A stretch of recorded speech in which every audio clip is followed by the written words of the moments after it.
प्रत्येक घरात बटाट्याचा पदार्थ बनला जातो आणि बटाटे घरात येते बघा. बटाट्याला असे कोंब येते. मी काय करते, कोंब आलेले बटाटे जमिनीत लावते आणि याच्यापासून जेव्हा झाडं मिळतात तेव्हा तर आनंद होतेच. पण तुम्ही काय करायचं, हे जेव्हा झाडं आपले मोठे होतात ना, त्याला थोडीशी माती पण लावावं लागते, माती द्यावं लागते.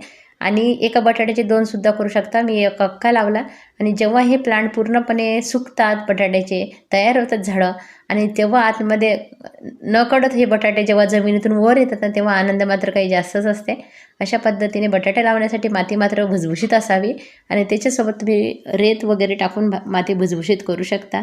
माझे बघा किचन वेस्ट टाकल्यामुळे जमीन खूप भुसभुशीत झालेली आहे आणि मी आता हे सगळे बटाटे लावले. बटाट्याला अशी फुलंसुद्धा येतात काही दिवसानंतर आणि नंतर झाड पूर्ण तयार झाले आतमध्ये बटाटे की झाड वरून सुकते. जसं हळद अद्रकचं असते तसं बटाट्याचं सुद्धा झाडं सुकतात बटाटे तयार झाल्यावर. आणि हा छोटा छोटा अनुभव घेत मी बागकाम करत असते. तुम्हाला व्हिडिओ आवडत असेल मात्र तुम्ही लाईक, सबस्क्राईब, कमेंट करा आणि मोठे व्हिडिओसुद्धा बघत जा. त्याच्यामुळं मला अजून प्रोत्साहन मिळेल बागकामाला. धन्यवाद.